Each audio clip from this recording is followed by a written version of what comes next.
다석 사상으로 다시 읽는 도덕경, 노자와 다석 쉬운 5번째 시간입니다. 오늘은 52장 천하유시, 천하유시라는 제목으로 말씀드리겠습니다. 경애하는 얼번 여러분, 도덕경 52장은 이러합니다. 천하유시, 세상 있음의 비롯을 이위천하모, 가지고서 세상의 어머니를 삼는다. 기득기모, 이미 그 어머니를 찾음으로써 이지기자, 그 아들을 안다. 기지기자, 이미 그 아들을 알아. 부수기모, 다시 그 어머니를 마음속에 간직하면 몰신불태, 몸이 죽어도 어른 죽지 않는다. 새끼 때 폐기문, 그 구멍을 막고 그 문을 닫으면 종신불근, 몸이 죽도록 힘들지 않고 개기태 죄기사, 구멍을 열고 그 일을 치르겠다면 종신불구, 몸이 죽도록 건지지 못한다. 견소왈명, 작은 것을 보면 박다고 하고 수유왈강, 부드러움을 지키면 세다고 한다. 용기광 부기기명, 그 빛을 써서 다시 그 밝음에 돌아간다.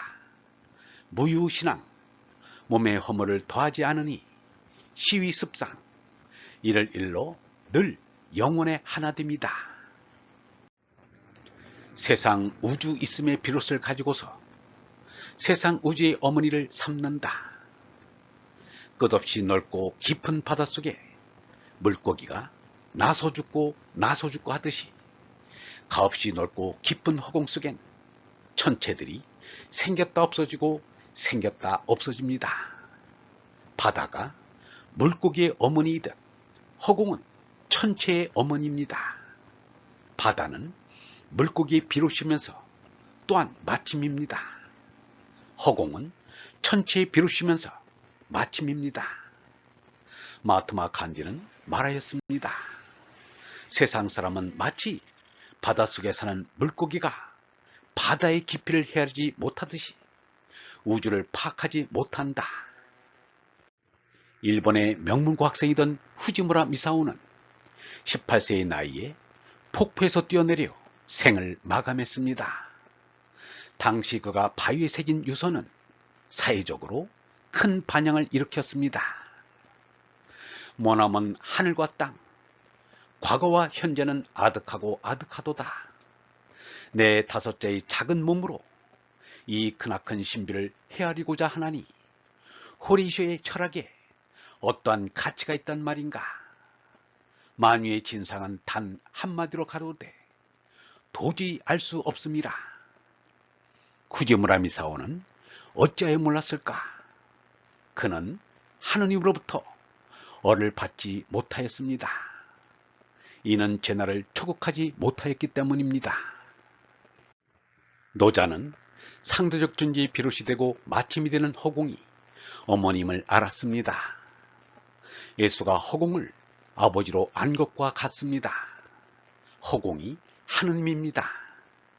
어머니라 아버지라 하는 것은 존재의 근원이란 뜻을 이 세상의 아버지 어머니에 비유한 것입니다. 남녀의 상대성을 초월한 하느님을 상대색이 비롯에 따라 비유해본 것일 뿐입니다. 그리하여 내 마음속에 온 하나님의 어를 아들이라고 한 것입니다. 예수가 말하기를 아버지께서는 모든 것을 저에게 맡겨주셨습니다. 아버지 밖에는 아들을 아는 이가 없고 아들과 또 그 아버지를 계시하려고 택한 사람들 밖에는 아버지를 아는 이가 없습니다. 라고 하였습니다. 노자는 이미 그 어머니 하느님을 찾음으로써 그 아들을 안다. 이미 그 아들을 알아 다시 그 어머니 하느님을 마음속에 간직하면 몸이 죽어도 아들은 죽지 않는다라고 하였습니다. 예수와 노자가 아들이라고 한 것은 내가 깨달은 얼라를 말한 것입니다.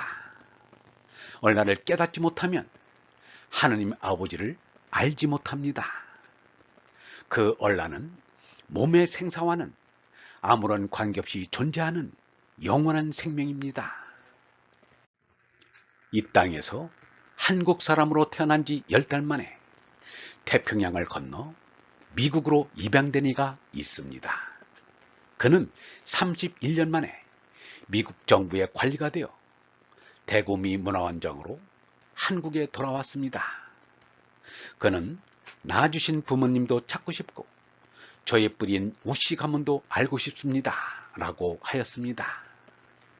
흐르는 강물의 근원은 어느 높은 산이기 전에 비를 뿌리는 하늘입니다. 나의 뿌리는 어느 시적에 족보에 있는 것이 아니라 하느님입니다. 나란 어느 남녀의 결합에 따른 결실이기에 앞서 하느님, 우주의 소산입니다. 모든 있음의 뿌리는 하느님 아버지이십니다. 톨스토이가 82세에 집을 나와 기차 여행을 하다가 급성 폐렴에 걸려 아스타포브역 역장의 사택에서 숨지면서 마지막으로 남긴 말은 나는 하느님을 열렬히 사랑한다였습니다. 마하트마 간디는 영국이 물러가고 이슬람교도와 힌두교도가 분열할 때 그들을 화해시키려고 하다가 힌두교 과격파의 미움을 샀기 때문에 저격을 당해 숨지면서 남긴 마지막 말이 오 하느님이었습니다. 이처럼 혈연의 가족보다 하느님 아버지를 더 사랑하는 사람은 이미 그 마음속에 하느님의 어리 와서 하느님 아들이 된 것입니다. 하느님 아들인 얼라는 영원한 생명입니다. 노자가 하느님을 어머니로 알게 된 것은 그의 마음속에 하느님의 아들인 얼이 있었기 때문입니다. 다시 그 어머니를 간직한다라는 구절이 이를 보여줍니다. 그 구멍을 막고 그 문을 닫으면 몸이 죽도록 힘들지 않고 구멍을 열고 그 일을 치르겠다면 몸이 죽도록 건지지 못한다라고 하였습니다. 똑같은 구절이 58장에도 나옵니다. 여기에서 구멍이란 남건의 입을 가리키고 문이란 여음의 문을 가리킵니다. 구멍을 막고 문을 닫는 것은 금욕생활을 뜻합니다. 금욕생활을 하면 고생을 덜 한다는 것입니다. 창세기 신라권이 바로 이것입니다.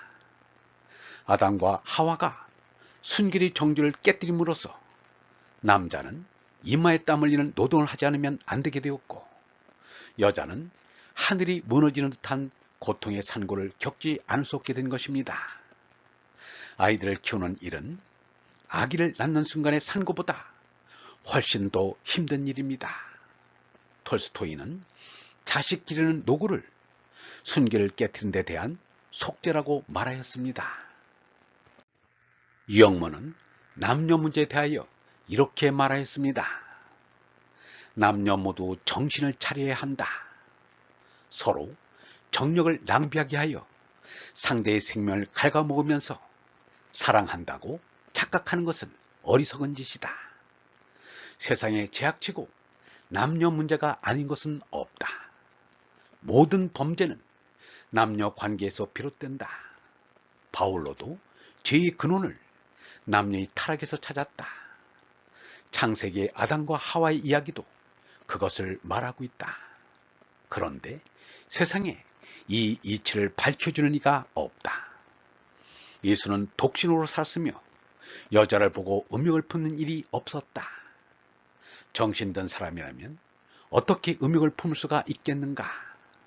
음욕이란 실성한 사람들이 할 짓이지 정신이 바로 박힌 사람은 음란에 젖을 까닭이 없다. 짐승들은 음란에 빠지지 않는다. 짐승들은 생식을 위해서만 암수가 만나지 생식이 끝나면 절대 만나지 않는다.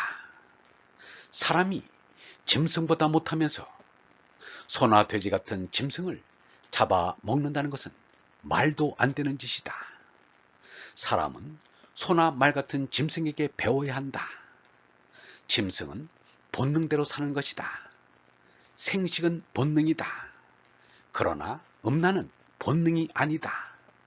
그것은 타락이다. 이것을 모르는 사람은 신앙과는 아무 상관이 없다. 이것을 아는 사람은 진리를 사랑하는 사람이다. 마음대로 밤낮 없이 음란에 빠진다면 그것이야말로 마귀의 세상이다. 늙어서도 세계 주린이가 있는가 하면 젊어서도 세격을 쫓아가는 것이 인생의 전부인 양 생각하는 이가 있다. 작은 것을 보면 박다고 하고 부드러움을 지키면 세다고 한다. 어리 우주 안팎에 가득 찼을 때는 크지만 우리 마음속에 들어오면 있는지도 모르게 작습니다. 도덕경 34장에 상무역 가명 어소라는 말이 있습니다. 장자도 말하기를 얼라가 너무도 작은 것은 사람 속에 있으며 너무도 큰 것은 홀로 하늘 전체를 이루었음이로다 라고 하였습니다. 어른 삼독을 이겨 다스리기에 어를 품고 있으면 사람이 부드러워집니다. 부드러움을 지킨다는 것은 어를 마음속에 간직한다는 말입니다.